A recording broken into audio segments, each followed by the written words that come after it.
So welcome to you all. Some of you will be taking time out of your busy working days, and of course some of you will have had to stay up quite late to join us live, and for others you'd have had a very early start, but thank you all for taking the time to join us today. I'd like to introduce our first speaker to you today, which is Victoria Whiteley. Victoria started working in Manchester in a Daisy Garland charity funded post, which was to establish a ketogenic diet service here. She is now the lead for that service, where she acts as an advanced clinical practitioner. She is co-chair to the Ketogenic Dietitians Research Network in the UK, where she publishes regularly within this group. And in her spare time, she has actually co-authored the chapter of the UK's Clinical Paediatric Dietetic Manual, the chapter on ketogenic diet. So Victoria is going to give us our first presentation of today, and after that we will have a question and answer session. Following that, there will be 6 short presentations and after those presentations all the speakers will be available to answer your questions. Hello, my name's Victoria Whiteley. I'm a dietitian working in an ACP role at the Royal Manchester Children's Hospital, and I'm going to speak to you today about transitioning to a virtual ketogenic diet service. So this is just the disclosure. So firstly, I wanted to welcome you to 2020, where everything is now virtual. So this conference is virtual. We have virtual meetings, virtual wine tasting, pub quizzes, discos, exercise classes, and most importantly, virtual healthcare. So before I jump into my talk on how we've managed our virtual transition, I will give you an overview of my presentation. So firstly, I'll summarise some of the research into telemedicine and virtual consultations.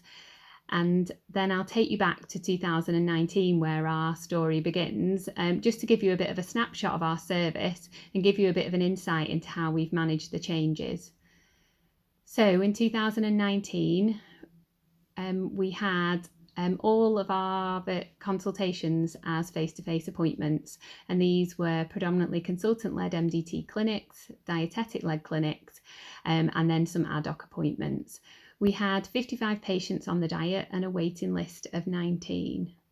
Now, in 2020, almost 70% of all our patient contacts are virtual via Attend Anywhere, and there's a consultant-led clinic, but this has reduced capacity by 15%. We have 62 patients on the diet and there's a waiting list of 17. So then I'll move on to navigating the transition to the current state and our virtual service. I'm going to reflect on our journey, including the opportunities and challenges over the last 7 months. And then I'll go through a case study of a 7-month-old child who was referred for the ketogenic diet, and we used a virtual education model to support this. So, as you may be aware, there is currently a global pandemic with unprecedented strain on healthcare services internationally. In the UK, during the initial peak, many services closed as the workforce focused on preparations for managing COVID.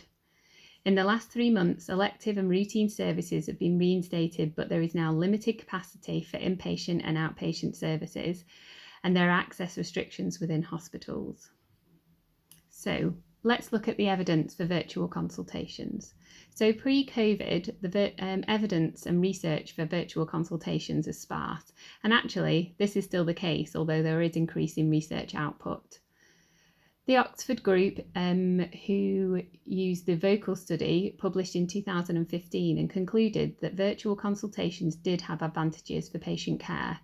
But they stated that they had concerns around the clinical risk associated, and then there's lots of challenges around technical provision, the logistics, and also regulation. In 2017, a Canadian group published a paper that found that virtual consultations were effective, but that they could make the health system more accessible for patients. And obviously they were looking a lot at massive areas of the country and how patients could access services that were specialised. But they did highlight that there needed to be careful planning for the introduction of telemedicine into healthcare and into routine healthcare particularly. Again, in 2018, the Oxford study published further data on their vocal study, and they did find that virtual consultations were safe and effective, and they were convenient, but this was only the case with a pre-selected client group, and they highlighted that they did recommend pre-selecting the group.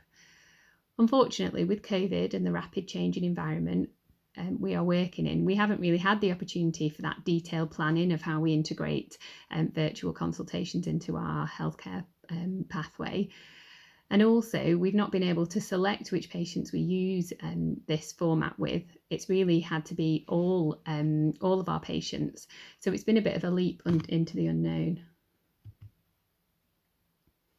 There has been some research into dietetic virtual consultations in the UK, and the Bristol group published earlier this year on dietetic input in a renal service. They highlighted that there was high parent satisfaction with the virtual education, but as with the other papers, they just highlighted that virtual consultations can be done, that parents and patients like them, but we don't have data on long-term engagement with virtual services, and we don't really have any information on the impact on patient outcomes compared to face-to-face services, which I think will be really important moving forward. There has also been some research produced during the COVID period.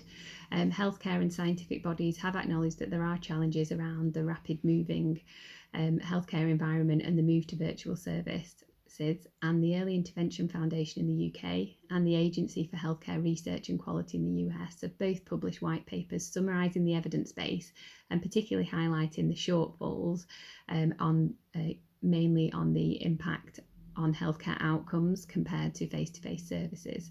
And they've produced some tentative guidance which is mirrored in the NHS England guidance that we are using throughout the NHS. So I'll now move on to share our story at Manchester Children's Hospital.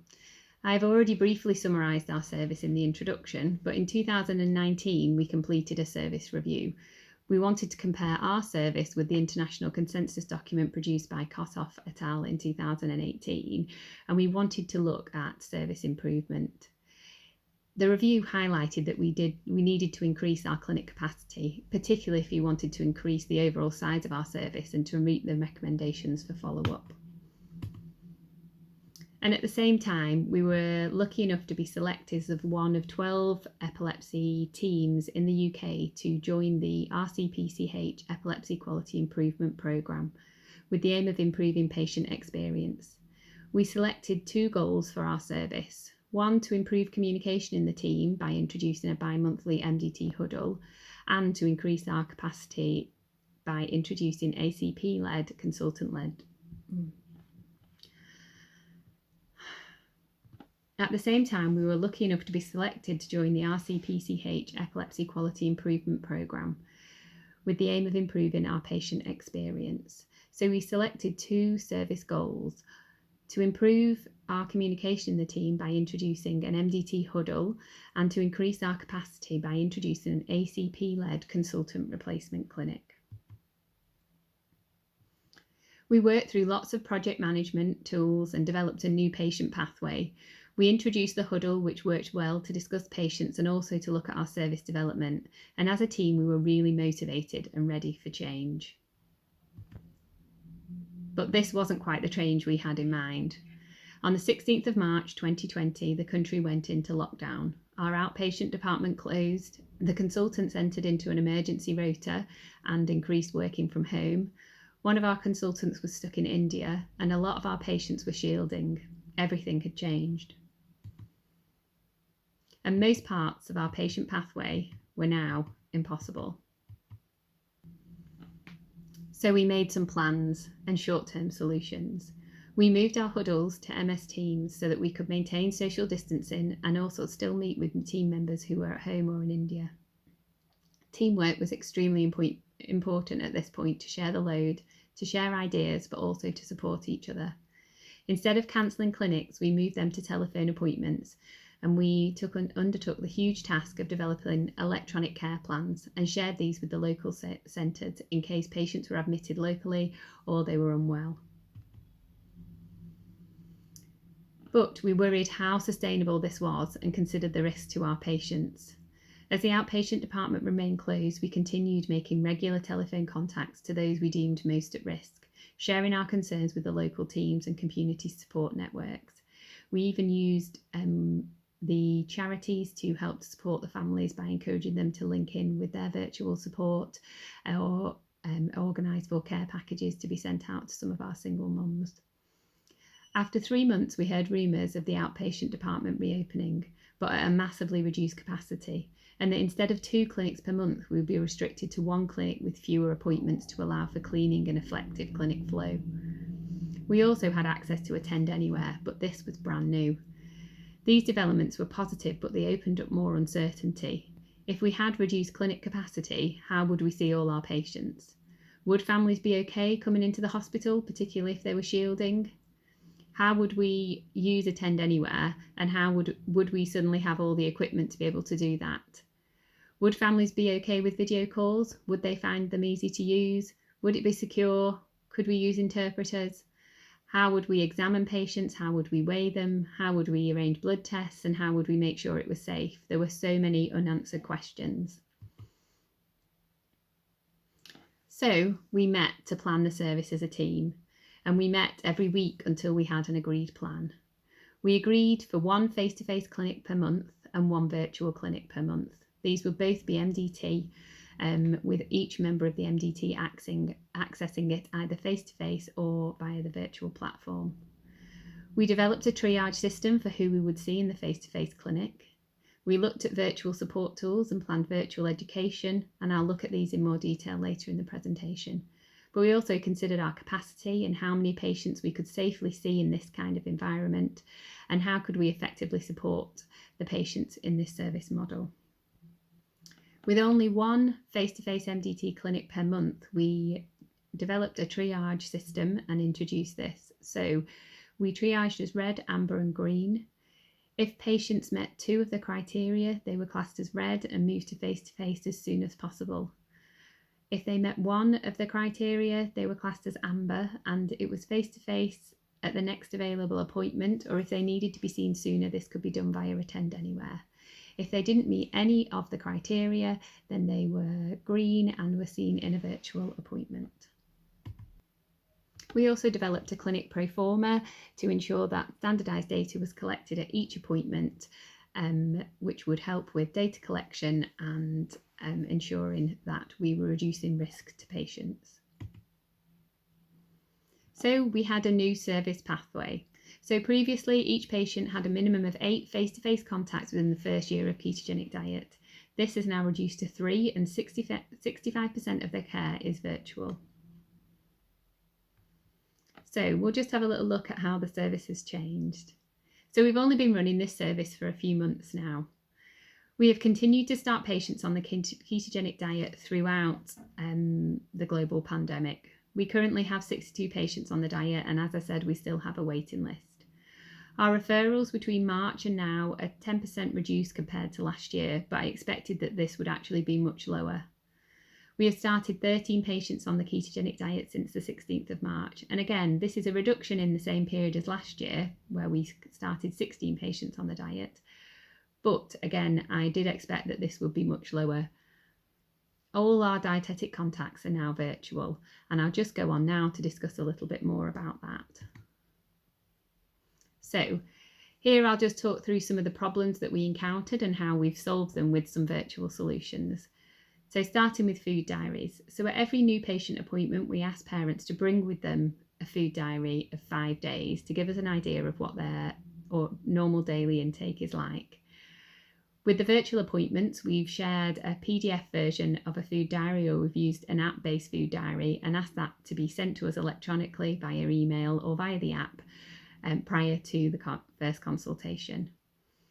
In our education sessions, we'd often have 1 to 3 face-to-face education sessions to talk through the ketogenic diet, how it would be introduced, how we would manage ketones and glucose levels, and how to develop recipes, etc. These sessions are all via Attend Anywhere.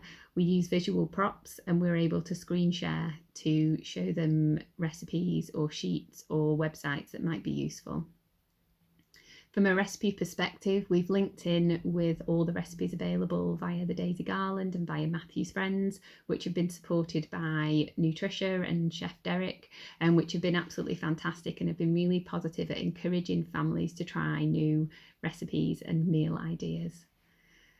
When making up complex feeds, particularly modular feeds, we've used personalised videos via our feed unit. I wanted to show one of those videos to you today, but unfortunately our feed unit staff weren't happy with me showing it to absolutely everybody, but I'd be happy to share those individually if anyone wants to see those. But they've been really positive feedback on those, with weighing and measuring ingredients using the scoops, how best to avoid lumps, and feed preparation. So that's been a really positive step. We've also looked at designing and sharing recipes where we've used our dietetic assistant in the past to give practical lessons on using My Keto Planner and EKM, but we've not been able to do this face to face, so we've been using the virtual training tools for My Keto Planner and EKM, which have been useful. So moving on, from a height and weight perspective, particularly during the main lockdown, we were using a lot of home scales where possible, asking about other approximate measures for weight and length and growth, looking at sizes of clothes changes, particularly in younger children, whether trousers or jeans are tighter or looser, nappies are the same size, for example. But we've also been able to use the local team for support and health visitors, and now that children are back in school, we've been able to use the schools and school nurses to help support us with weight. With our blood and urine monitoring, which occurs every 3 to 6 months, we've had to rely heavily on our local teams for support. For those that are seen in a virtual clinic, we're asking that they then attend their local centre for blood and urine, and then that these are shared with us, or we've been able to make ad hoc appointments in our medical investigations unit. For ketone and glucose monitoring training, our epilepsy specialist nurse has been giving virtual training over Attend Anywhere, and also signposting families to the video guides which are on the company website, which has been really helpful. To track the ketones and glucose results, we've shared PDF diaries via email, which are sent to us weekly, or we've been using the app or meter downloads, which are sent to us regularly as well.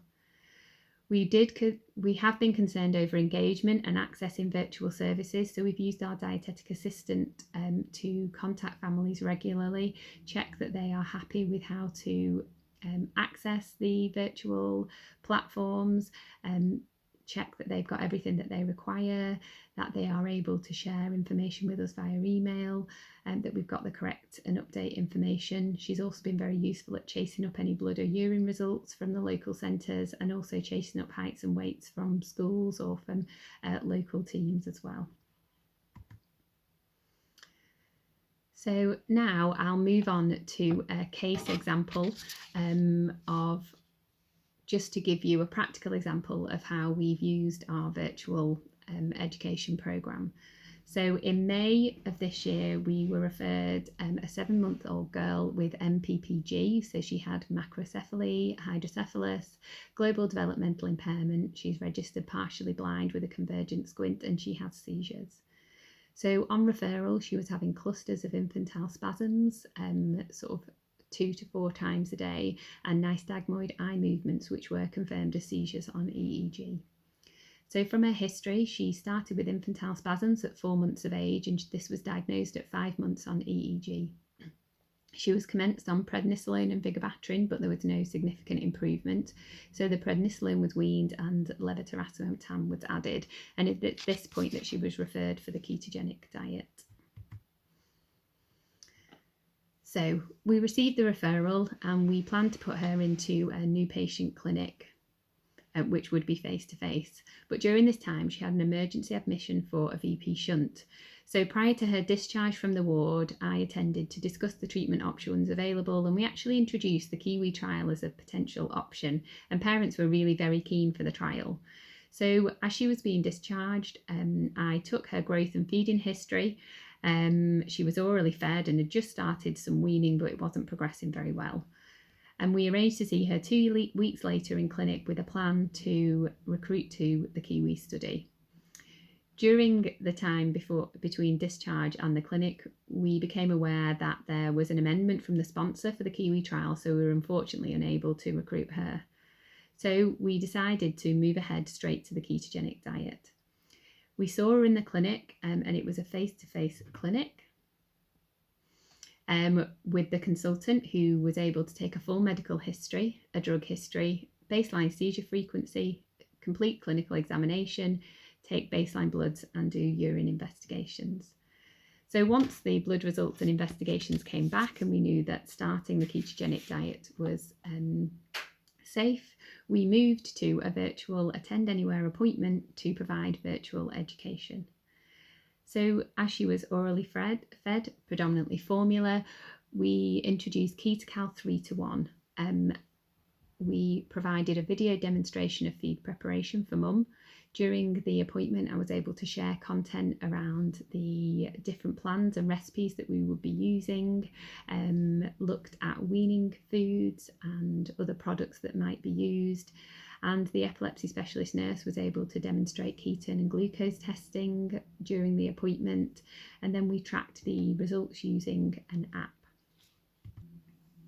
In follow-up appointments, we've looked at weaning food preparation and using my keto planner. I've been able to see her having oral feeds and seeing what's working well. I've been able to see improvements in her development, to see that she's sitting better and holding her head. We've had joint consultations with the local epilepsy nurse, which has helped to support team working. And we've also held a virtual MDT meeting to support her introduction and attendance at nursery. So if we look at outcomes, she safely weaned onto the ketogenic diet. She's now on a 2-to-1 ketogenic diet using KetoCal 3-to-1 formula and some puree diet. She's maintaining ketosis within the treatment range. Her spasms have improved, but she continues to have nystagmoid eye movements. She's more alert, she's starting to hold her head, and she is rolling. There's a plan to wean vigabatrin and to optimise her levetiracetam. She does have constipation, but this is managed well with probiotics and lactulose. So we'll just look at her appointment schedule. So she has regular telephone follow-up by the dietitians. We've been able to monitor her weight using her health visitors support. She's had a virtual review at 1 month, and she's planned to have a face-to-face review at 3 months, which is next week. She will then have ongoing virtual reviews and will alternate the MDT face-to-face and MDT virtual clinics every 3 months. She will have blood and urine monitoring at her 3-month appointment, and then we will ask the local centre to complete the follow-up tests for us. We have improved our communication with the local team to get those weights and also for the investigations that are needed. So now I just wanted to talk a little bit about what has worked well. So from a professional point of view, it's been useful to be able to visibly see the patient. There's been no worries about room availability and time pressures. Parents are much more relaxed at home. The conversation flows better when you can see the other person. We're able to have an MDT with the full team in the room because we can use an extra large room. We're able to build a better rapport without a face-to-face mask. It's easy to use the system. It's efficient. We can invite local team members to join the consultations. And it's easy to add an interpreter to the call, and that works much better than using an interpreter over the phone. From a parent and parental perspective, they are happy that they don't have to come to the hospital. They are happy that both parents or carers can attend. They are able to show what's happening or what they are worried about, and they can send us videos as well.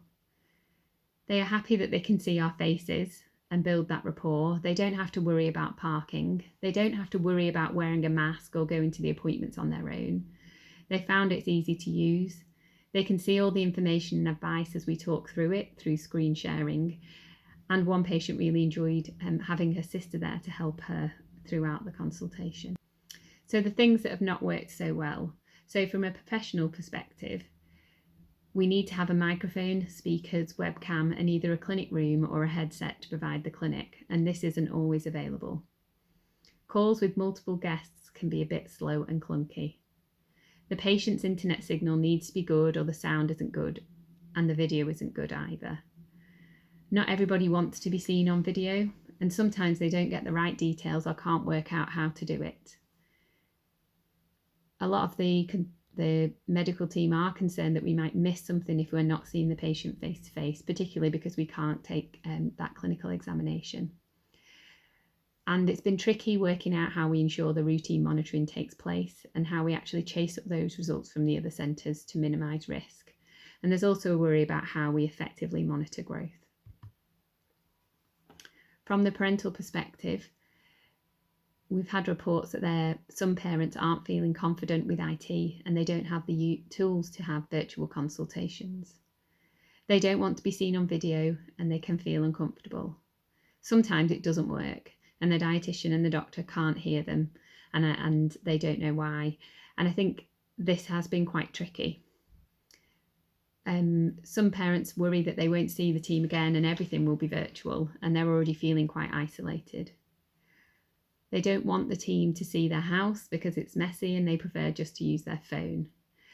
With one family, we did try a transition MDT and they couldn't hear or see anyone and it really didn't work out. One family was sat in a waiting room for ages, but it was the wrong virtual waiting room and they didn't know. So there are difficulties. And I guess in summary, communication and team working has been essential to making a virtual service work. We found that the video consultations are safe and effective. We found that virtual education is safe and effective. 80% of our patients are happy to use video consultations, and we've had improved communication with local teams, which reduces the risks of less face-to-face reviews, and we're doing a lot more information sharing. But we really do need to look into more research, and we're hoping to publish some data on the impact on outcomes for our patients, but also looking at risk and also looking at compliance with the movement to virtual services. So these are the references. And I just wanted to thank the team at Royal Manchester Children's Hospital and also the charities, the Daisy Garland and Matthews Friends, for their ongoing support for all the families, especially during the challenge of lockdown. Thank you.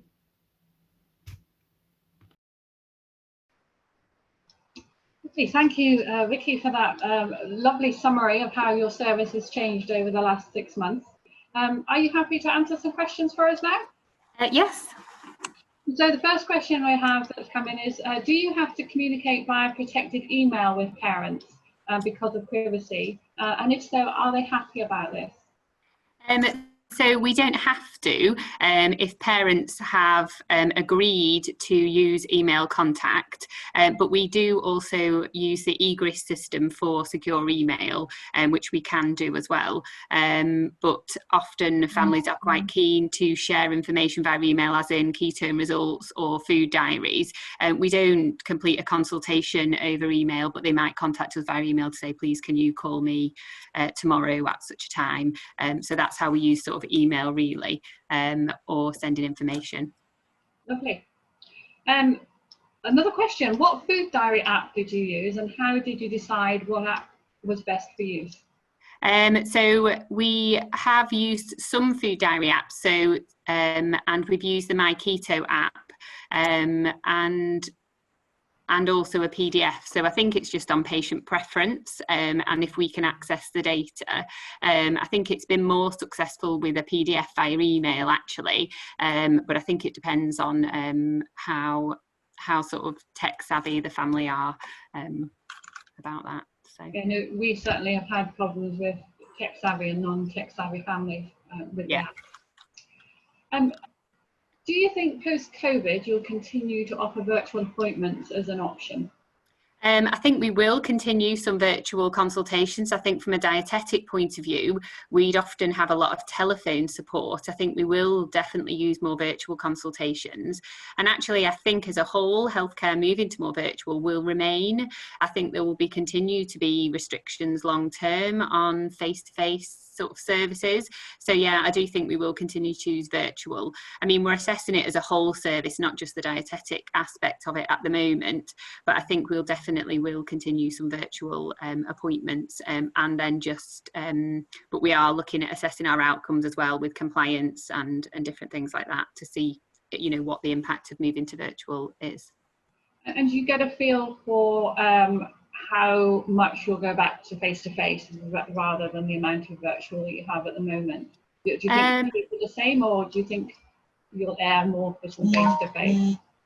I think it's challenging. I don't know. I think we'll need to see what the impact on outcomes is, whether there's no impact, or if it, you know, it may improve for some families, or, you know, it may be detrimental. We just don't know at the moment. As I said, we've just kind of jumped into the unknown.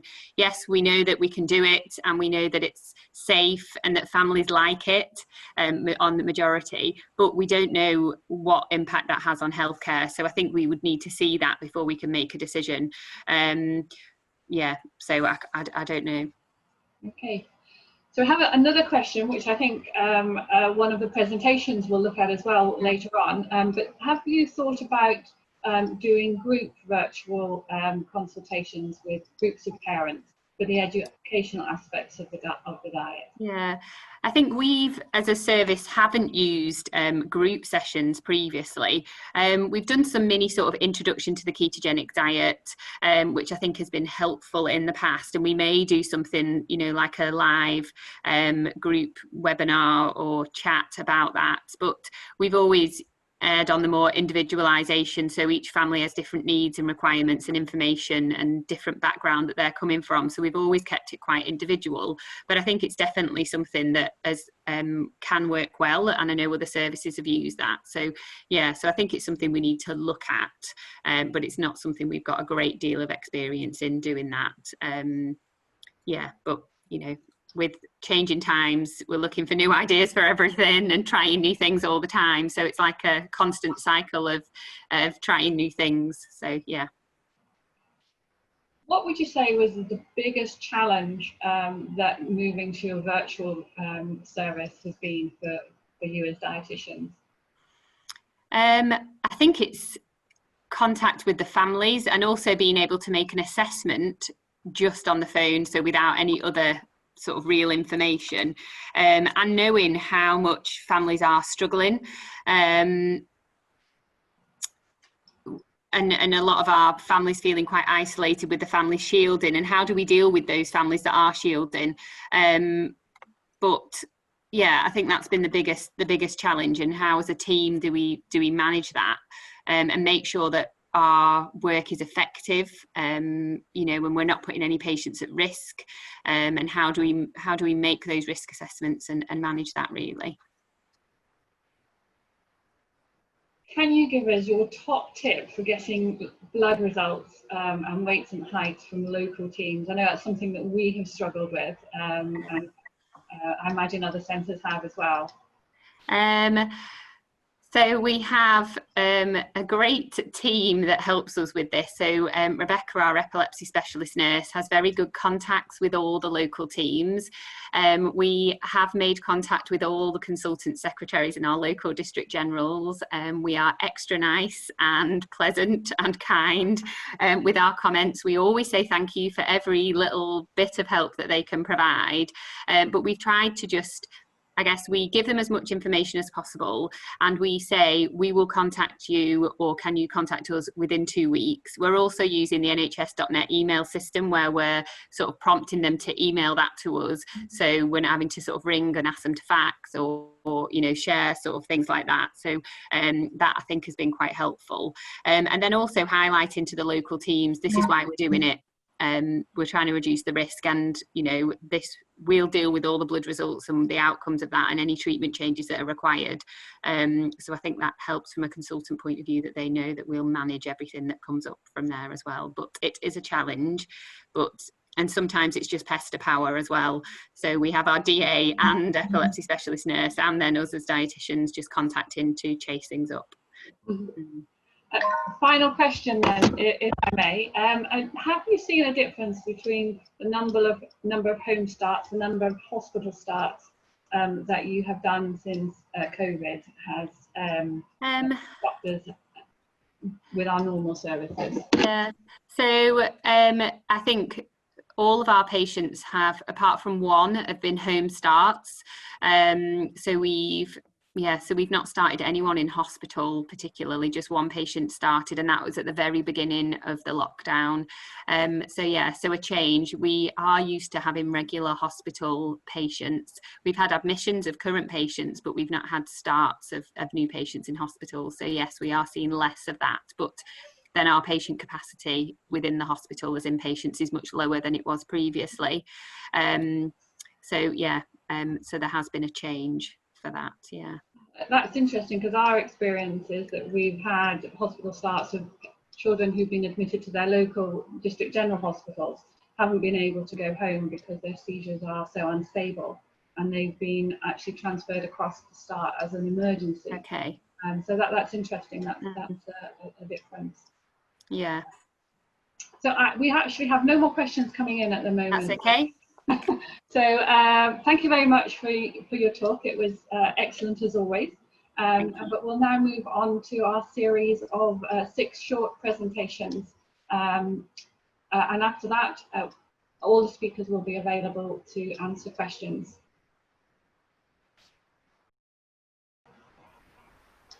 My name is Chelsea Edgecombe. I work as a paediatric dietitian at Oxford Children's Hospital. I work in ketogenic diet therapy and gastroenterology, and the title of my case report is the use of ketogenic diet therapy in afebrile superrefractory new onset status epilepticus, otherwise known as NORS, and mitochondrial disease.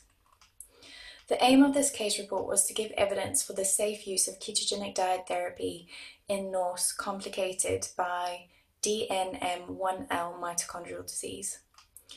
The main objectives were to determine the safe and effective use of enteral ketogenic diet therapy in this particular cohort for intubated and ventilated patients on pediatric intensive care unit. The safety of using ketone bronies as a primary fuel source for children who have DNM1L mitochondrial disease, who cannot be starved for more than 4 hours, and to supply evidence for how our units have managed this case in the hopes that we may learn how best to support these children in the future. The presentation of this child was a 5-year-old male admitted to PICU with afebrile new onset refractory status epilepticus indicated by generalized recurrent myoclonus. The treatment used when this child was admitted was combined therapy of anesthetic agents including midazolam, ketamine, and thiopentone, immune suppressants, of which were IV methylprednisolone, and anti-epileptic drugs, including phenobarbital. Additional investigations that were done included a muscle biopsy, which showed significant number of COX-negative fibers, increased lipid content in type 1 fibers with type 1 fiber predominance suggestive of mitochondrial disease. Trioexome sequencing identified a de novo heterogeneous pathogenic missense variant in DNM1L. This type of mitochondrial disease has a very broad spectrum of presentation, from near normal development to significant developmental psychomotor delay and refractory status epilepticus. 10 days into admission, he was unresponsive to drug progressions, and with repeated failed attempts at extubation and weaning of sedation, he was then referred to our service for ketogenic diet therapy. All medications were switched to IV preparations and tablets where possible. Screening bloods were done for ketogenic diet therapy to see if there were any underlying contraindications. We had a delay in getting back the acyl carnitines, but we managed to progress with caution and get them back in time. Enteral ketogenic diet therapy was introduced via nasogastric tube as a continuous feed, starting with a 1-to-1 ratio, increasing to a 4-to-1. Due to difficulty in maintaining sustained ketosis, we then introduced MCT oils in the form of liquigen, and this resulted in stabilized ketone production and sustained ketosis. 3 days after achieving stable ketone production, his seizures reduced and continued to improve, and this was supported by EEG results. He was extubated and went off of sedation. His calories needed continual adjustment in response to his metabolic changes. Obviously, he started self-ventilating and becoming more responsive, and therefore we had to keep adjusting his calories to prevent catabolism. He progressed onto 5 bolus feeds, and the reason for this was in consideration for his mitochondrial disease. We wanted to give sufficient supply of energy to his mitochondria, and we didn't want to go greater than 4 hours without supplying some fuel source. We did not at this stage know exactly what type of mitochondrial disease, but we knew that there was an underlying MD. Collaboration with speech and language therapy allowed him to start weaning onto oral ketogenic foods, purees, and what was safe for him to manage. Initially, he struggled quite significantly. During the rehabilitation phase on the wards, his calories needed adjustment again due to physio and very frequent interruption. We found that he needed to sleep for long periods of time, and he was quite wiped out from the rehab that was demanded of him. He was taken from a 4:1 down progressively to a 2:1, and this was due to sustained high ketones that needed correction with a glucose polymer. So we gradually graded him down until his ketones were stable again.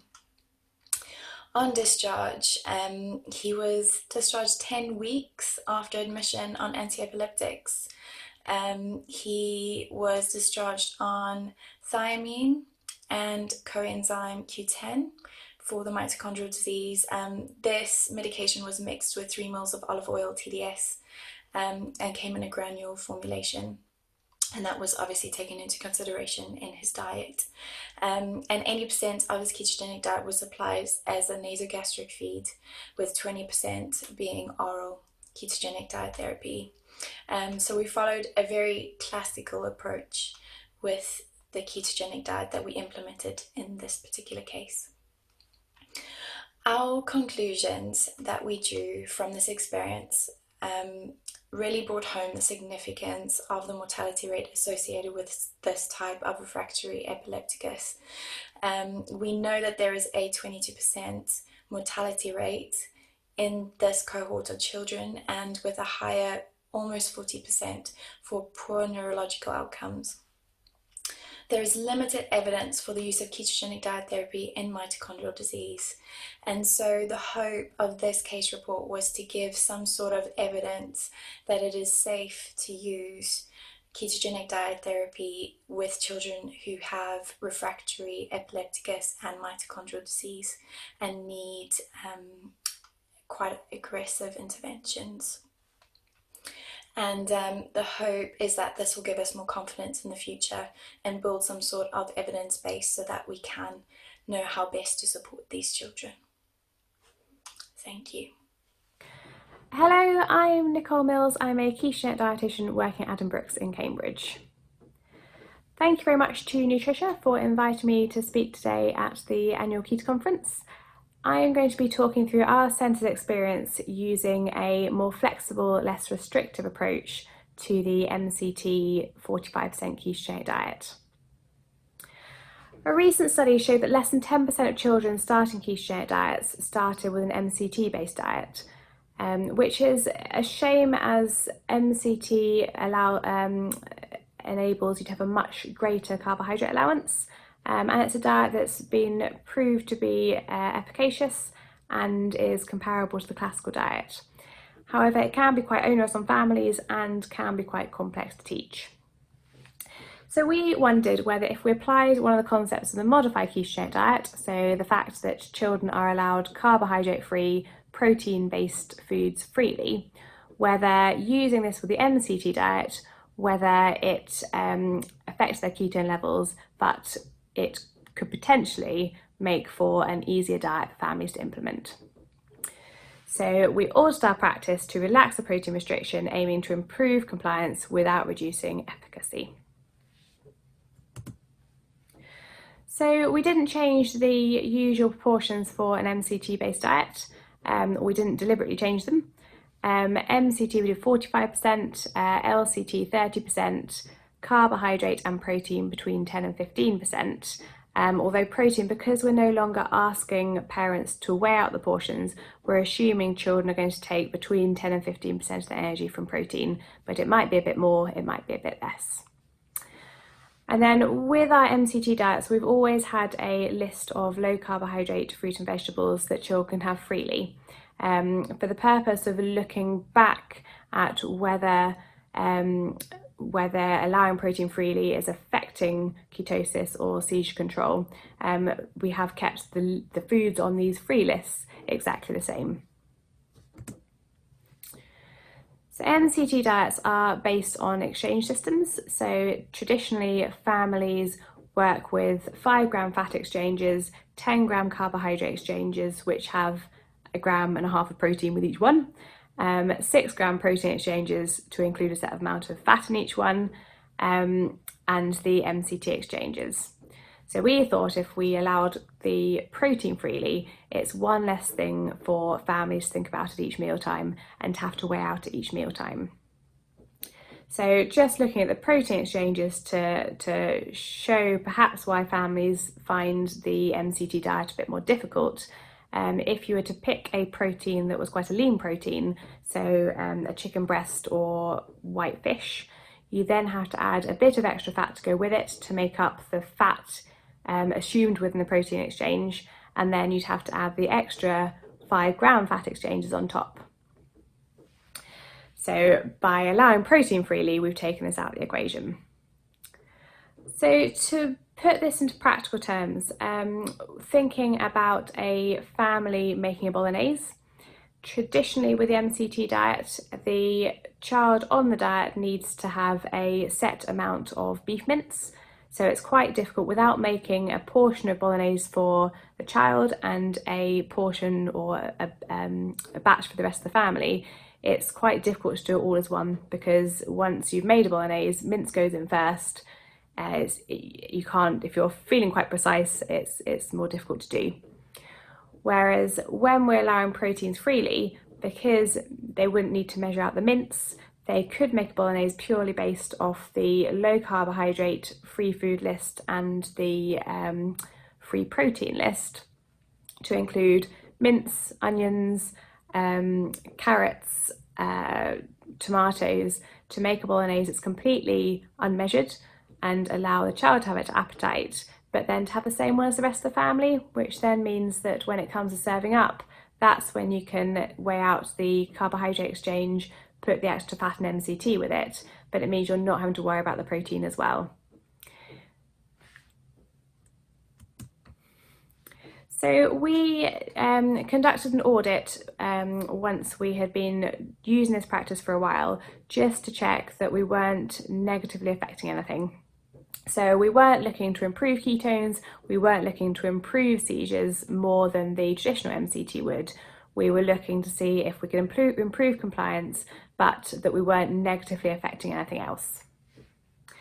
So the retrospective study investigated whether allowing protein freely on an MCT ketogenic diet affected patient compliance, degree of ketosis achieved, clinical efficacy, and we also looked at weight change. So the traditional MCT diet, all the energy is accounted for, and there was a risk that if we're allowing protein freely, that children might overeat on protein and we might see their weight gradually tracking up.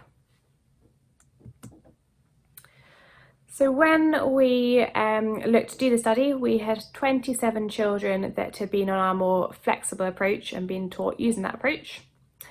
So we looked at the 27 before making the change, so the last 27 to be on the traditional MCT, so that it was comparable. So in all, we had 54 patients data to look into, and we didn't have any exclusions. So our results, top left graph is compliance to the ketogenic diet. The light green bar is our more flexible approach, and then the navy bar is the traditional MCT. So from that, we can see that within the group that we looked at, compliance improved with the flexible MCT diet. ketone levels are at the top on the right. So again, the line that's green is the flexible approach, and the navy blue is the traditional approach. So fairly comparable. And perhaps the most important graph on the page, so seizure burden at 3 months on therapy. So we had more children on the flexible approach that were seizure free. It's a small data set, but there were more. When we look at the total number who had achieved at least a 50% seizure reduction, they were almost identical.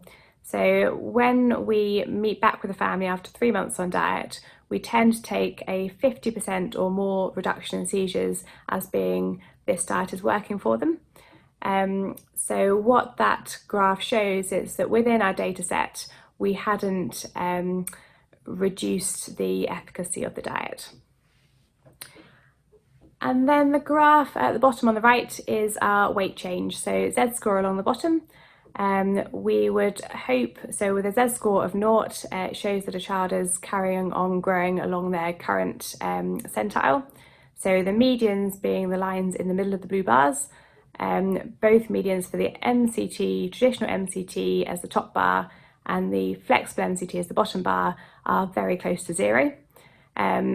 Slight skew towards perhaps dropping centiles a little bit with the FMCT, very small difference given it's a small data set, so we haven't taken it as being a negative outcome.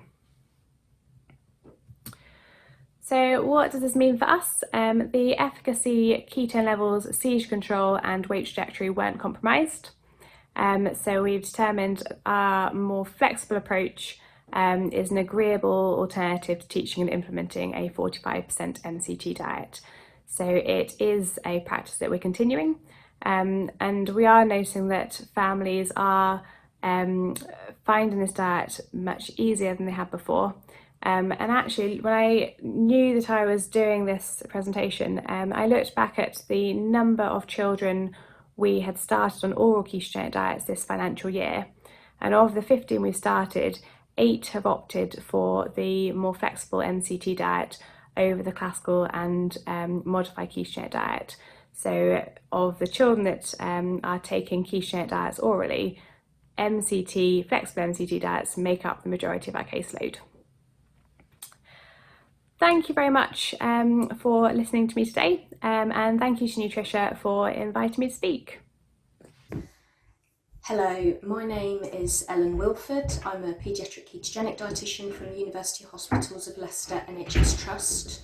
I'm speaking to you today about a case study of ours, a 3-year-old boy with suspected faces syndrome, who was active, able to eat and drink orally, no prior nutritional concerns, with epilepsy, was referred to us for ketogenic diet therapy.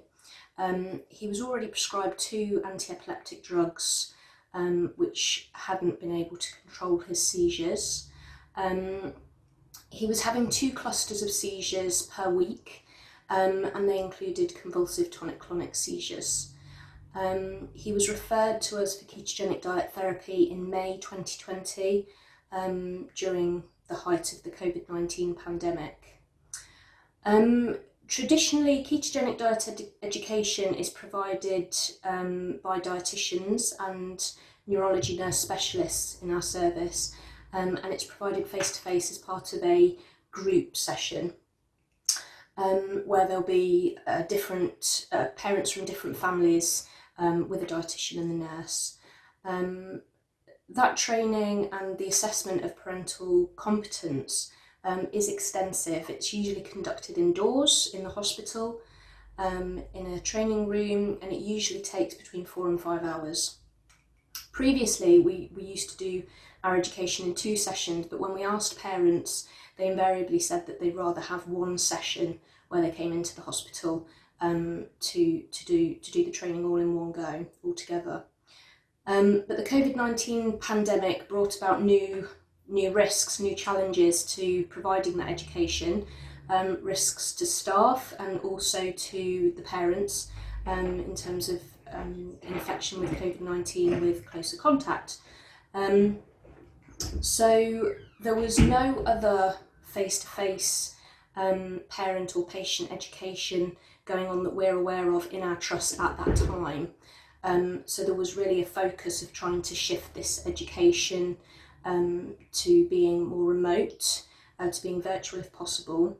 There was an added element that I was shielding at home because my daughter had been identified as being extremely clinically vulnerable to COVID-19. And I didn't really want to be made redundant either. I wanted to carry on doing my job. And so it meant trying to find new ways to work to help our team in providing the education for this patient. So we decided to provide the education remotely via video call. The aim of ketogenic diet therapy for us is always to seizure reduction and to aim for at least 50% seizure reduction. Our objectives were to provide safe and effective ketogenic diet education to the parents, to give the parents the skills that they need to prepare a ketogenic diet that follows the individual diet prescription that's prepared by their dietitian for them. We wanted to achieve therapeutic ketosis in the child, but also prevent delays in initiating ketogenic diet therapy due to the COVID-19 pandemic.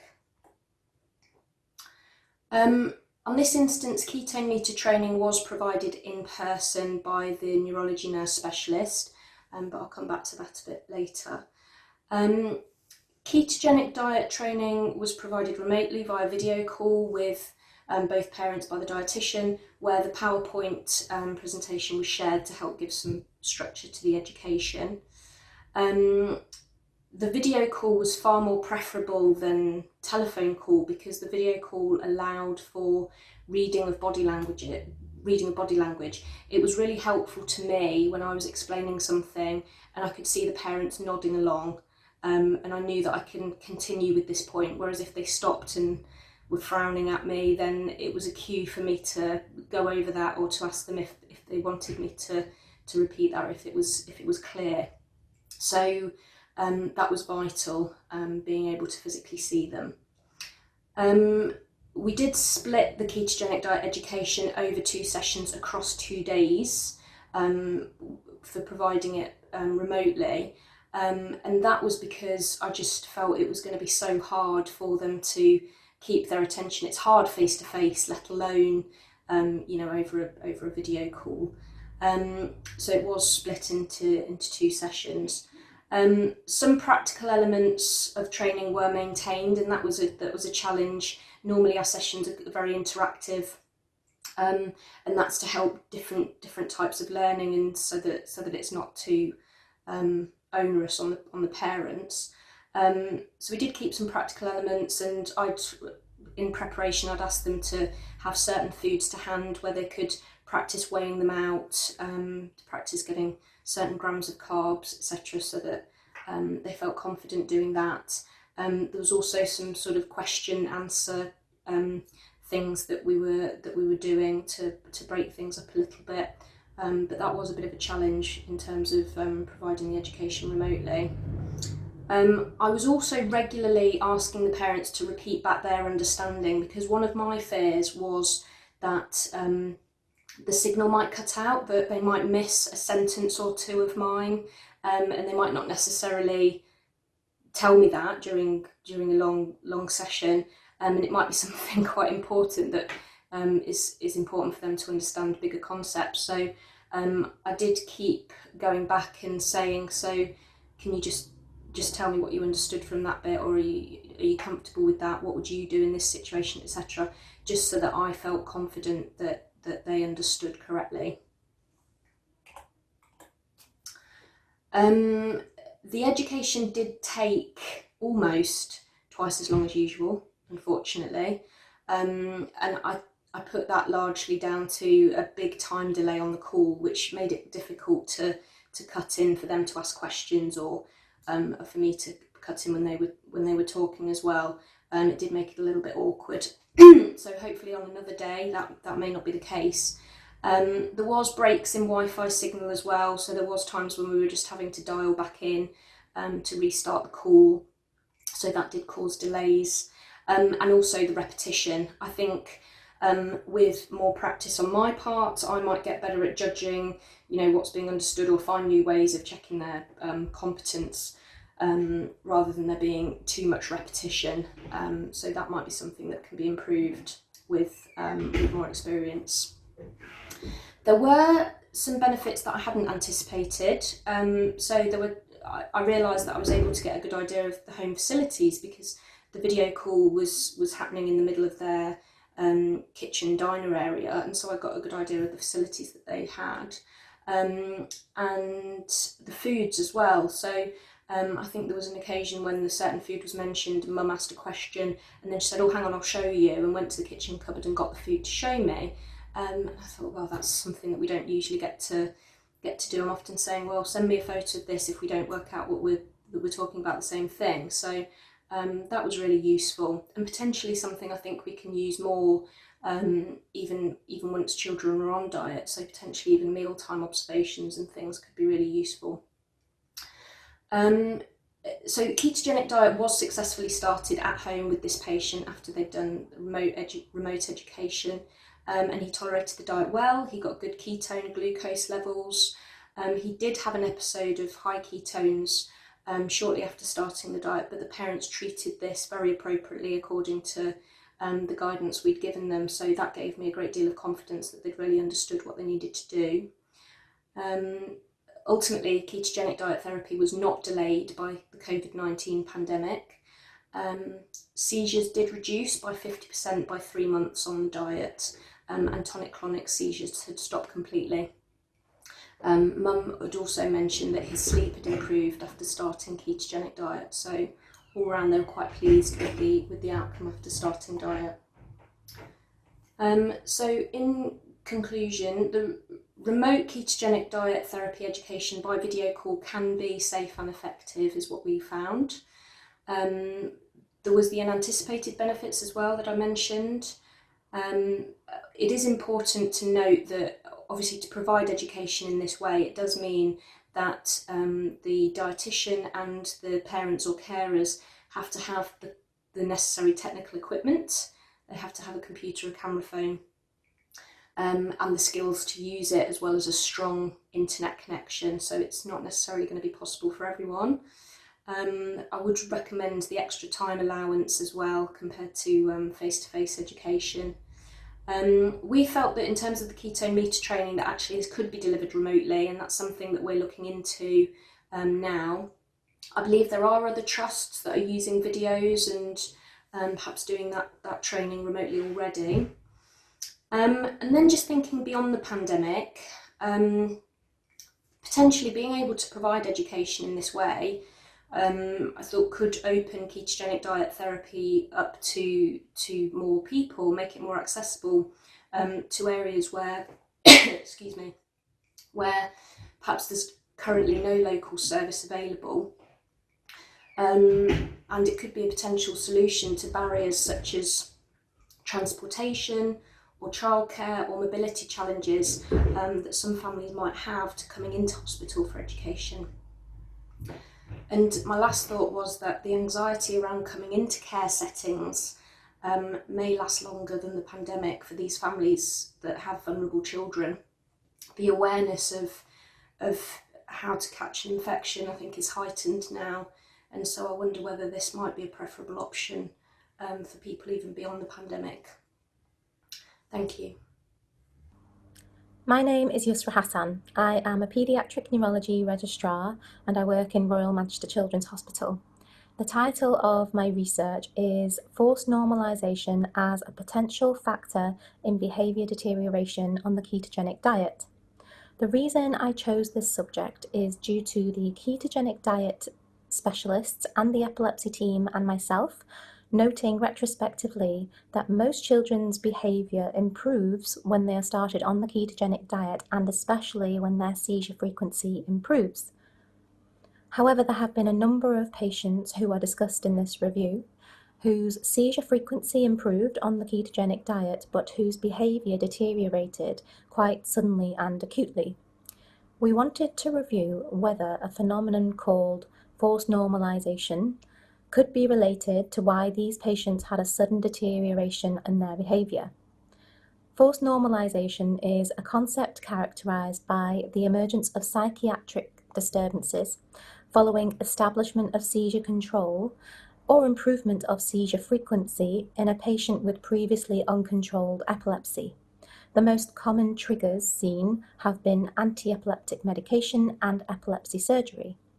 Most patients who discontinue the trigger, such as an anticonvulsant drug, will see resolution of the forced normalisation symptoms. The main objectives to this review were to carry out a retrospective review of the patients whose seizure burden improved whilst on the ketogenic diet but whose behaviour deteriorated acutely. We assessed whether there were any features that could lead us to link between the ketogenic diet and forced normalisation. Moving on to my method, I looked at 195 of the patients who have been commenced on ketogenic diet over the last 7 years in Royal Manchester Children's Hospital. 59.5% of them responded positively to the diet in regards to their seizure burden. Of those patients, 4 children were included in this review who demonstrated acute negative behavioural change following successful treatment with the ketogenic diet for refractory seizures. We classed successful treatment as a reduction in seizure frequency by over 50%. I assessed the patients in regards to their background learning needs, their pre-treatment seizure burden, the seizure improvement whilst on ketogenic diet, and that was in percentage, the type of behaviour change that was noted by the families, and whether their behaviour returned to their baseline once the ketogenic diet was stopped, if it was stopped. So I will now discuss the cases and the results. So as you can see from my slides, we have 4 paediatric cases. All 4 of them have a background of complex learning needs and developmental delay. All 4 patients had seizure frequency reduction of over 50% from their baseline after starting the ketogenic diet, and all of them were in ketosis at the time of the seizure reduction.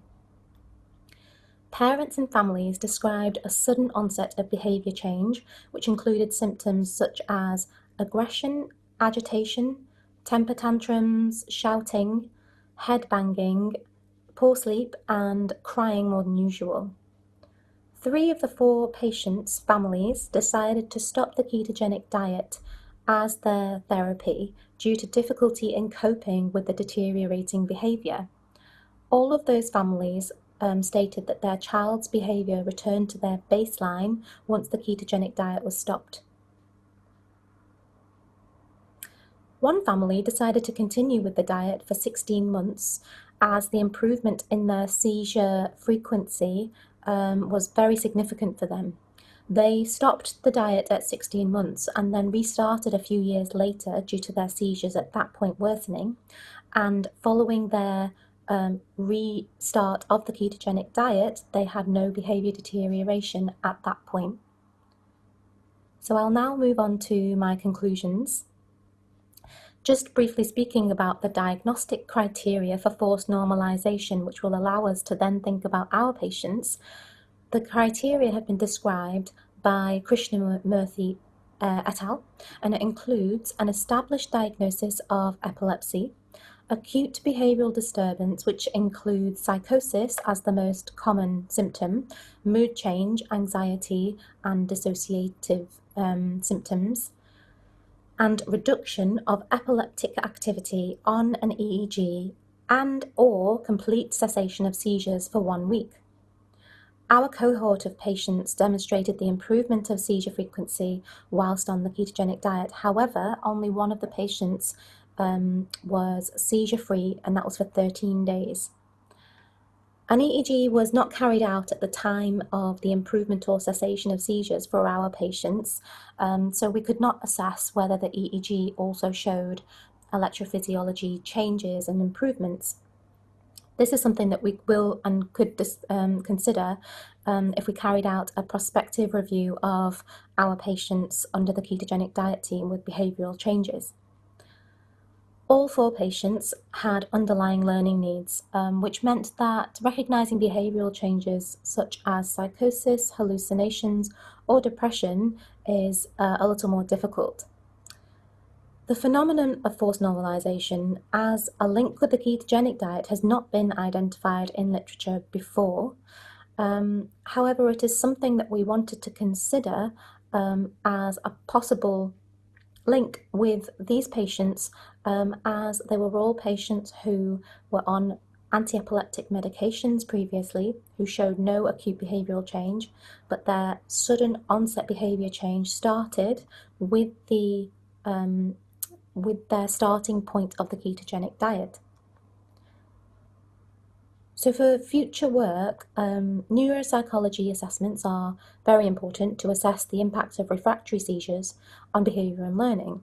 And this is something that we see being used quite commonly in complex epilepsy services. So this is also something that we will be using prior to starting treatments such as the ketogenic diet to assess behavioural changes throughout the treatment span. If we can understand more about the factors that play a part in patients' response to treatments, this will allow us to aid in families' treatment compliance and hopefully have a positive impact on patient journey by approaching the child and family holistically. We will carry out some future work looking at patients prospectively and looking into whether any other links can be found between forced normalization and the ketogenic diet. Thank you very much. Hi, my name's Serena Liu and I'm currently a 4th year medical student at UCL.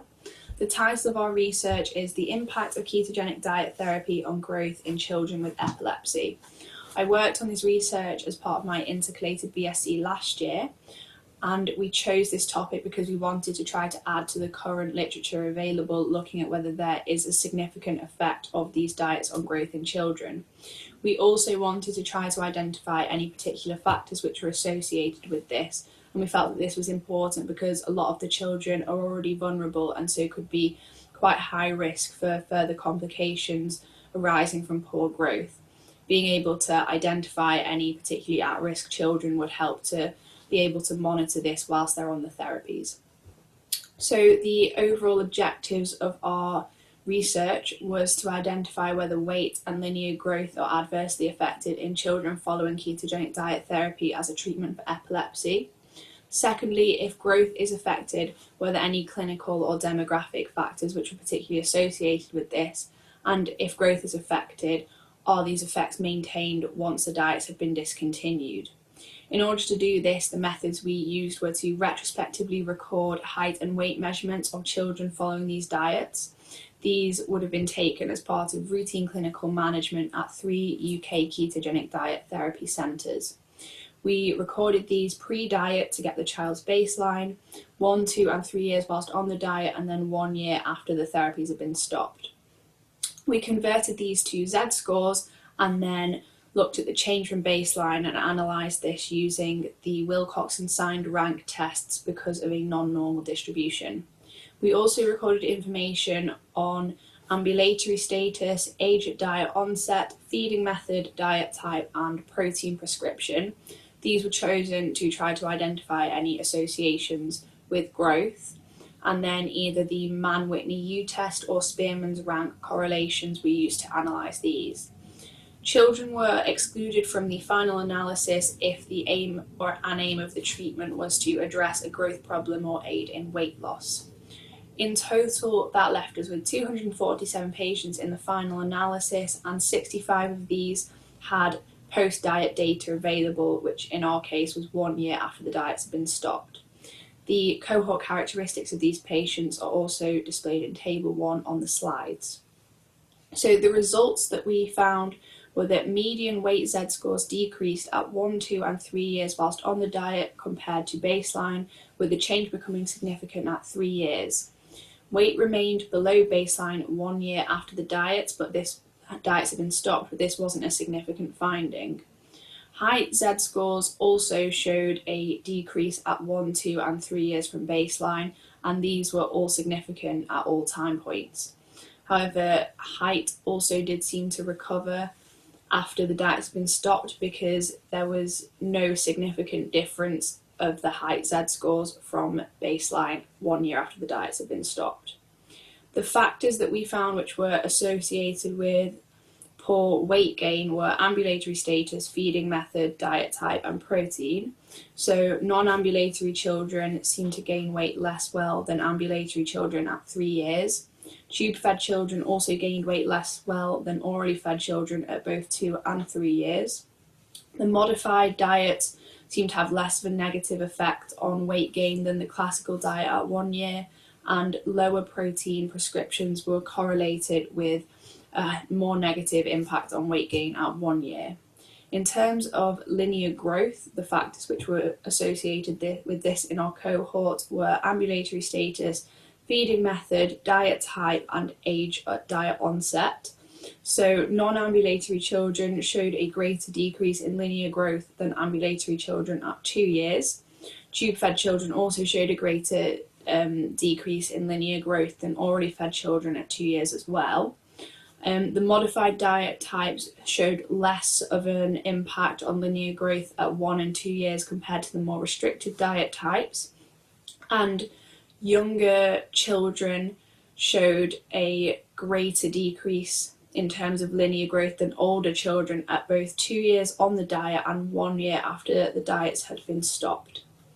So the conclusions we drew from this are that linear growth is consistently negatively affected whilst on the diets, but weight gain was only negatively affected after a prolonged time on the diet, in this case 3 years.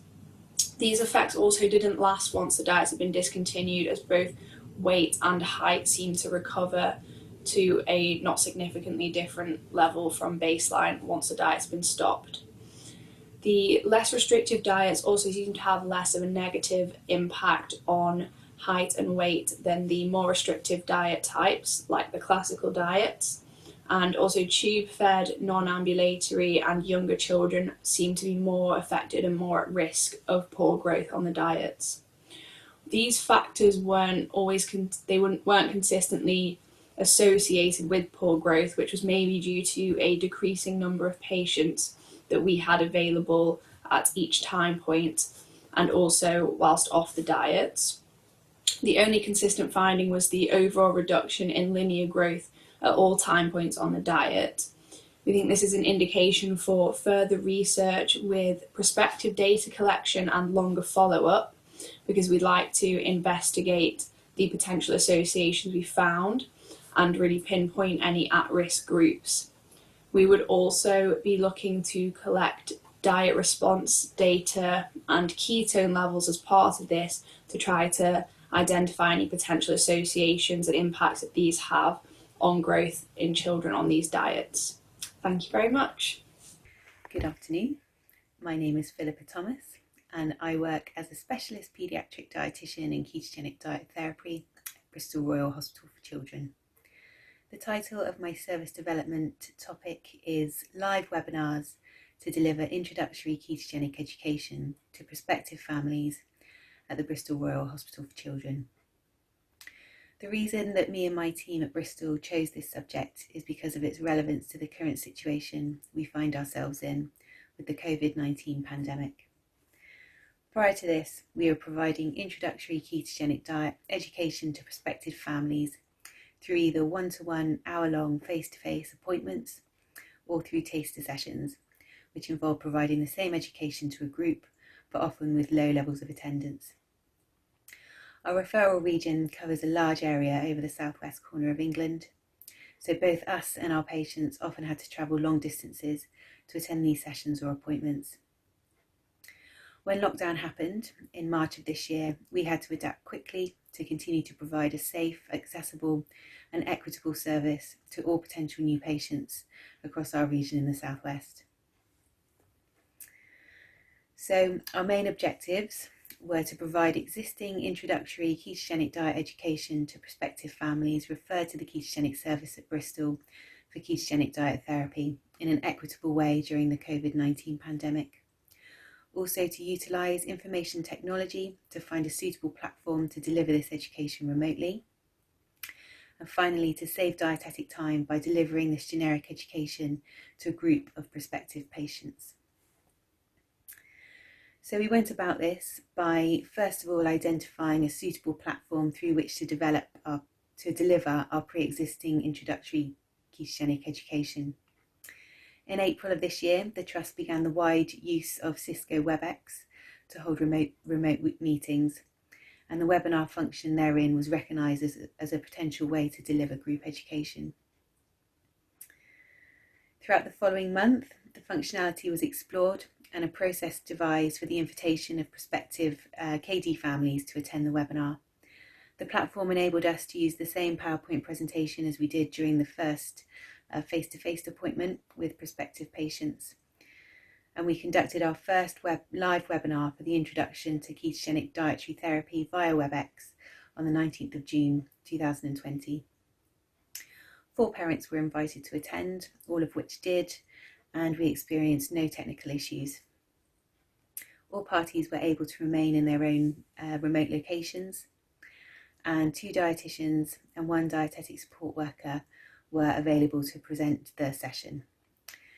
The session itself took approximately 60 minutes to deliver, and this included an opportunity for questions at the end.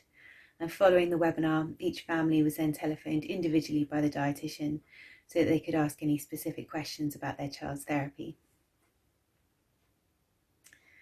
So following the conduction of this initial webinar, we were able to conclude that it reduced dietetic time by 2 hours, including the brief follow-up phone call, and no additional time was required for travel. Since this first webinar, several more have been conducted successfully and have been evaluated by good feedback from parents. A recorded version has since been created and will be used for future webinars, therefore saving another hour of dietetic time. So these initial trials have suggested that introductory KD education can be provided successfully to groups of patients from any part of the region through the use of live webinars. Formal evaluation is currently underway to compare the efficacy of the webinars versus the face-to-face appointments. Thank you very much for listening.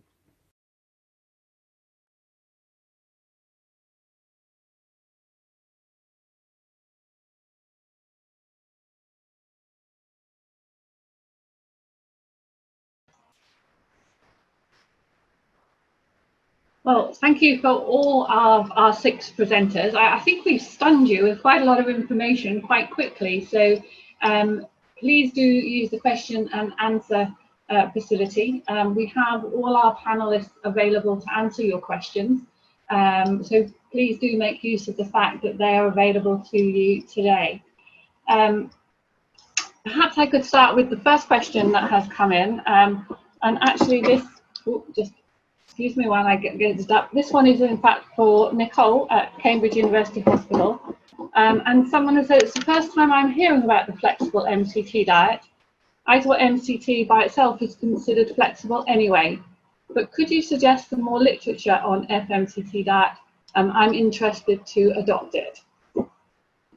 So it is, I think we are the first to make it as flexible as we have done.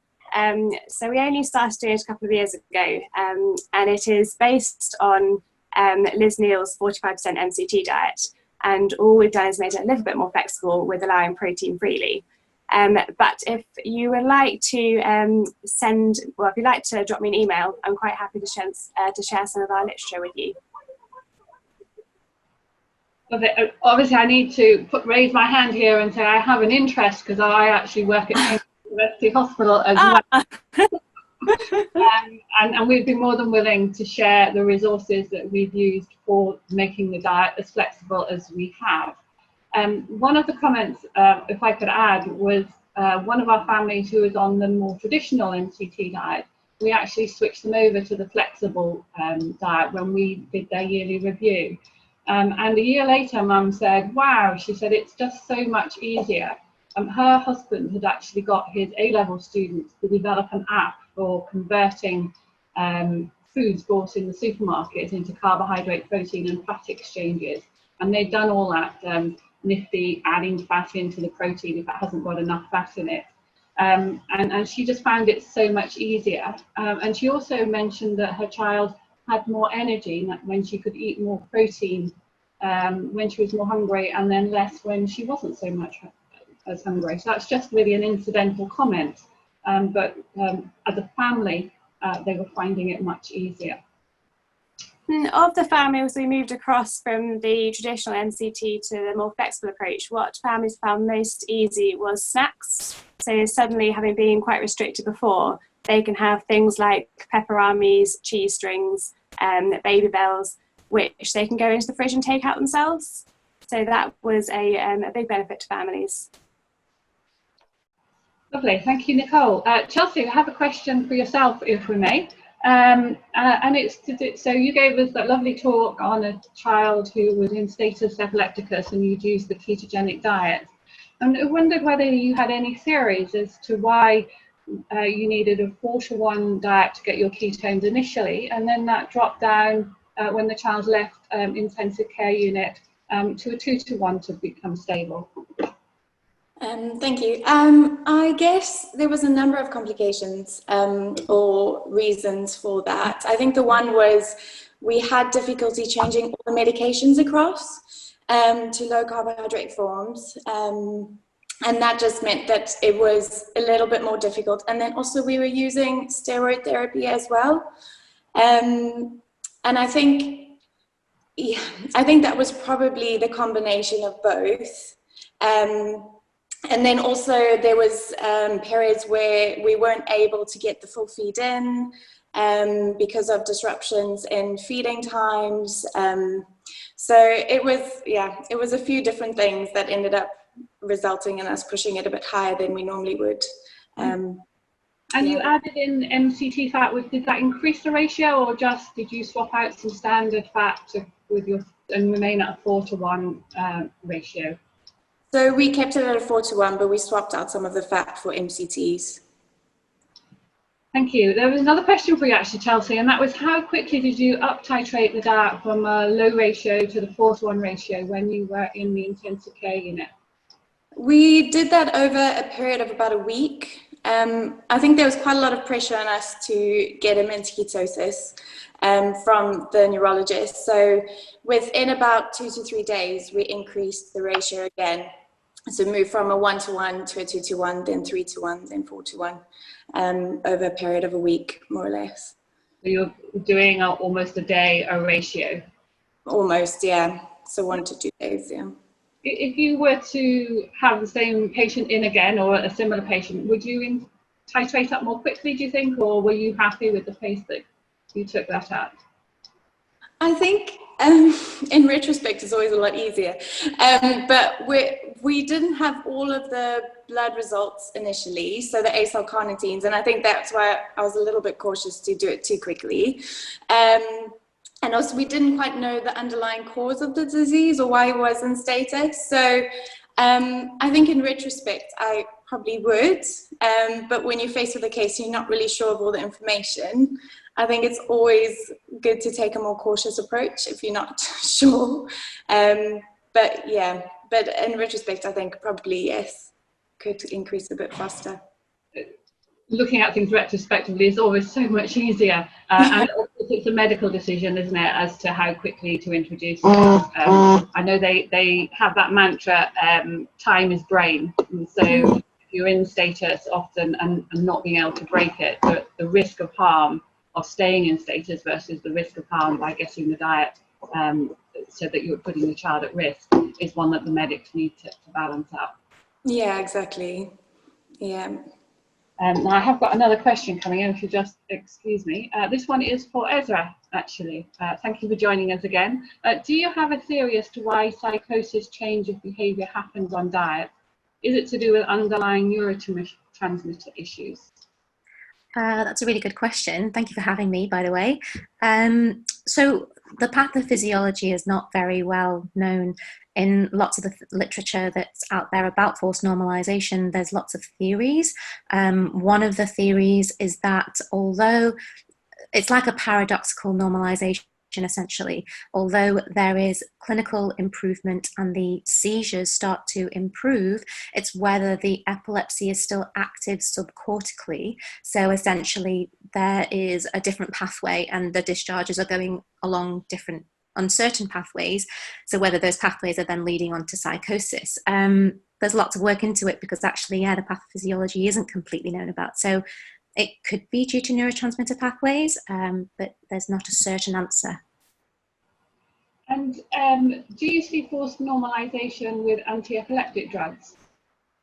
Yeah, so I think they're the ones that have mostly been looked at and researched. There's certain anti-epileptic medications that are a little bit more commonly seen to not necessarily cause, but have a link with forced normalization. So lamotrigine is one of them, Keppra is another one. It's not a very common concept at all. And so that's why actually when you start a patient on anti-epileptic medications, it's not one of the first side effects or things that you're going to discuss with them, because it is quite rare. And then it's even more rare in that it's not actually been discussed in literature in relation to the ketogenic diet, but it could be a link. And a question, if I may ask, is this something now that you, prior to initiating ketogenic diet, that you discuss with parents might happen? Well, that's a good question. You know, as a ketogenic diet team and an epilepsy team, I don't think that's something we've discussed as something to start bringing up. But I think one of the main things that we do talk about is behavior change. But because we see usually improvement in behavior change, I think that, yeah, it would be a good idea to say that behavior change, whether it be positive or negative, could come about. And that's something that we always do tell our patients to monitor and also inform us of, because sometimes they might ignore behavior and tell us about seizures, whereas behavior is such an important factor for continuing with their medication and their quality of life. Thank you. I must admit, I was very excited to hear your presentation, because as you started, I can instantly think of 3 or 4 children over the last 10 years that we've treated with ketogenic diet who withdrew because of terrible deteriorating behavior, which the families found unmanageable. And one family who continued with it, as you had one family who continued, because the effect on the seizures was so positive. And in fact, Dad became the main carer because he said, I can handle behavior, but Mum finds it too distressing. So huge behavior disruption. Yeah, it's really interesting that you had similar patient yield, and that there's not that many patients, but it really impacts their quality of life. And so actually some of them could deal with the seizure burden more than they could the behavior disturbance. But it's a balance that the families have to decide on along with us. Indeed. Lovely. Thank you. So we have a question for Ellen over in Leicester. Actually, lovely. I've seen your name before, Ellen. It's lovely to actually be able to put a face to your name. And the question was around the blood test training. You said you did that on a face-to-face. What resources would you use if you were looking to change it onto a virtual platform? Well, we were thinking about potentially using video, actually, because I believe there was an email that went around recently through KetoPag. I don't know if it was GOS that were already trialling this using video education. But then obviously there is the question of the parents being able to demonstrate their competence at actually doing the test themselves, and how we would assess that, because obviously that's all done in person at the moment. I'm not too sure, and that's why that side of it was done face to face, and so we're keen to talk to other centres, I guess, to find out how what everyone else has been doing. And whether everyone else has carried on doing that education face-to-face, or whether it's been part pre-recorded training and part face-to-face. It'd be interesting to hear what other centres are doing. It would, and it's a shame, isn't it, that we're not all in a lecture theatre, and we could actually do a round robin on this to see what people were doing. I know in our centre we do send a link to the Bosch YouTube video on how to do blood testing. So the parents will have been able to look at that prior to our virtual training session, which we do visually, and then we walk parents through it with their meter and get them to test their blood on themselves and then actually show us the results. And just one thing that I have come across is that wherein you are teaching in the hospital setting, parents are very well behaved. When in their own homes, they behave rather differently. And there's a little bit of shouting at their partner when they're moving their finger or not quite being the perfect patient to have their finger pricked. And so you get a little bit more of that dynamic between the parents when they're in their own home than we would do in clinic. Just an observation. But I love watching people and you think, oh, that's interesting. They've never done that in clinic. They're always so well behaved, but in their own home, their true personality is shown. So thank you for that. So we have a question for Philippa, actually, if I may. Wondered the questioner wondered if you're looking at the efficacy of the webinars versus your face-to-face previous way of teaching. Are you looking to evaluate that? Yeah, absolutely. That's sort of what we're sort of in the process of doing at the moment. So we're going to do a service evaluation to just sort of look at what families prefer really, and look at kind of patient choice, you know, sort of in the future, kind of beyond the pandemic, whether it's something we continue with, or, you know, whether it's something that we can offer, but then, you know, at the same time also offering face-to-face kind of one-to-one education if that's what families would prefer. So yeah, that's absolutely what we're looking at now. So we've kind of done it. It seems to have worked, but we need to do the sort of the official evaluation, if you like. So yeah. And of course, you have a huge geographical area, don't you, that you cover? I can see the advantage of having 4 families together to do that virtual training. Can I ask how you came up with the figure of 4 families in that group? Is there, you know, why not 6? Why not 8? I mean, just wonder, what the rationale for that was. Yeah, no, that's a reasonable question. It was to do with the amount of capacity we sort of had on our service. In our service at the time, in terms of how many new patients we could take on at that time, with the number of dietitians and, you know, the number of patients on their caseload. So we have obviously a number on our waiting list, and with the kind of the webinar system that we've been using, we've been able to take kind of almost like a chunk of them off the waiting list at one time, rather than sort of, you know, one at a time, I guess. So that was the reason behind 4. That was the number that we safely could in terms of our caseload. So yeah, it would vary. The other webinars that we've done since, we did, you know, maybe 2 patients or 3 patients, depending on, you know, sort of the safe number at the time. And did you match those patients, or did you just take the top 4 off the waiting list?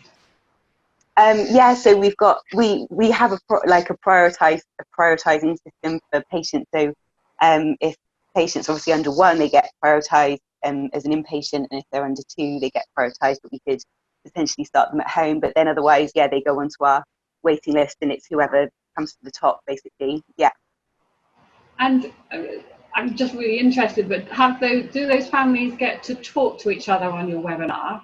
And they can do. Yeah. Yeah. Sorry. Have any of them kept in contact with each other since?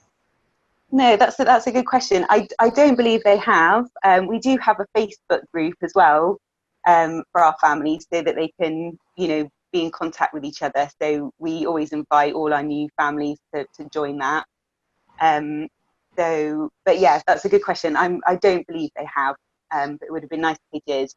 They're sort of told when we invite them that their names will be visible kind of on the screen, but you know, that obviously their video isn't. And then they can ask questions, you know, sort of generic questions. We encourage kind of at the end, because then we can answer anything sort of individually over the telephone afterwards.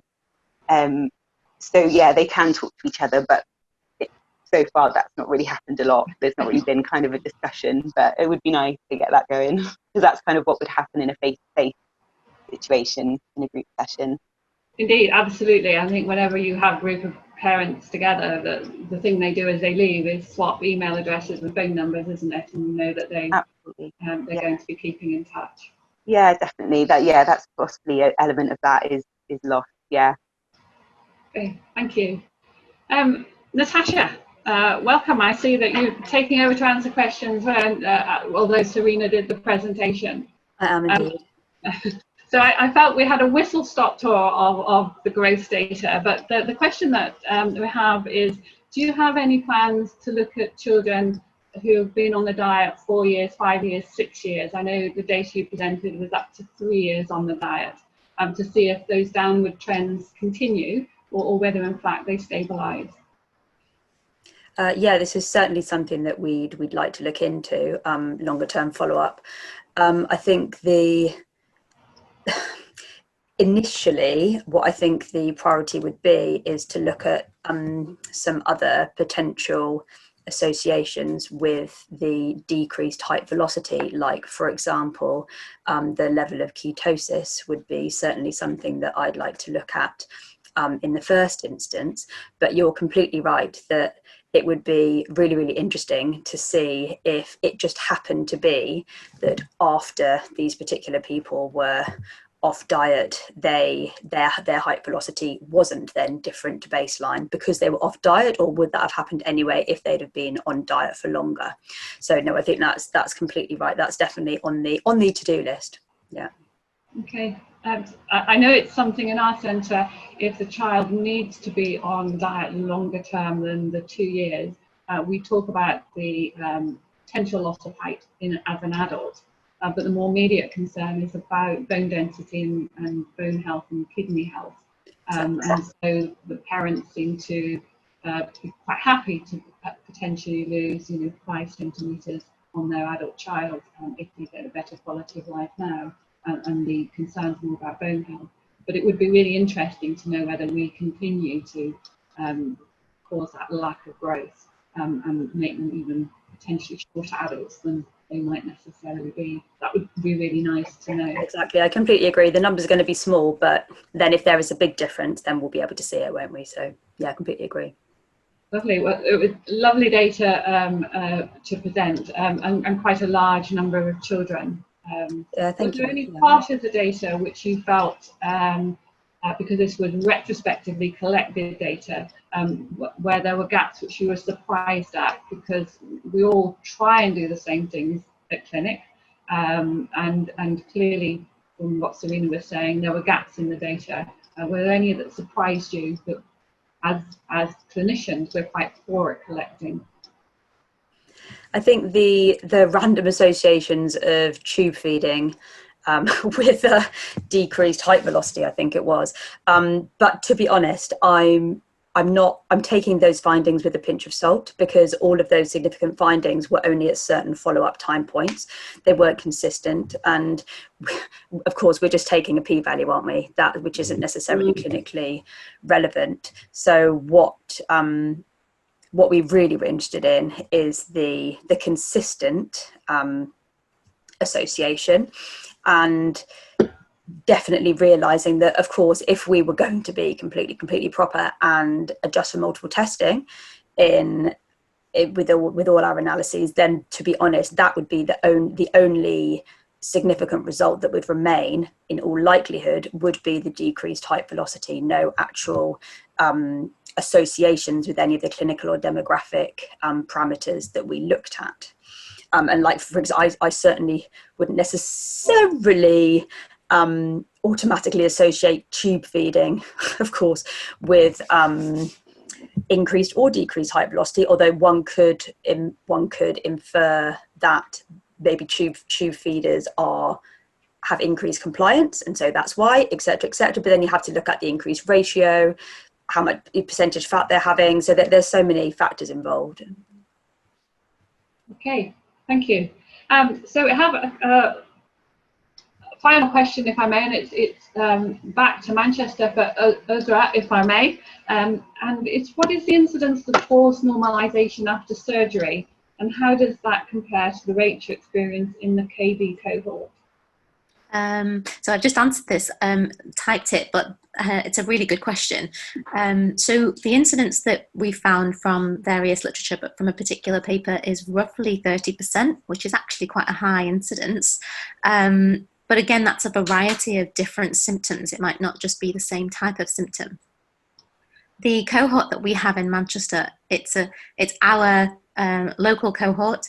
It's a small number of patients, so 4 out of 195 patients who have been started on the ketogenic diet at some point over 7 years. So that's a small number, but very relevant symptoms. And it would be really interesting to hear from other centres if they wanted to get in touch, so that we could combine data and combine information, because if we had more basis, it would be, it'd be interesting to assess whether we could look at their EEGs whilst they have improvement of seizures, if they were to have deterioration of their behaviour for whatever reason. We also do need to consider that a lot of these patients who are started on the ketogenic diet probably not the right word to use, but are likely to have baseline learning difficulties if they have such bad refractory epilepsy. But a collaboration with other people would be fantastic. Indeed, and I think I mentioned we've a few patients sprung to mind automatically that we've had over the last 10 years, so be happy to be in touch and look to see if we can do a collaboration on that. So I think we have no more questions coming in. So for once in the conference, we're going to finish slightly ahead of time, which is always lovely. And I apologise for the sunshine that has come out in Cambridgeshire. It's coming in through a side window, and I can't get up to turn that off. But it really I would like to thank all of our speakers today for taking the time to do your presentations and to come on for the live question and answers. And thank you also for all your questions, which I think has given us a good feel for how we potentially can take forward messages that we've heard today and take them into our new way of working, because we're all working in new ways at the moment. But thank you very much for attending today.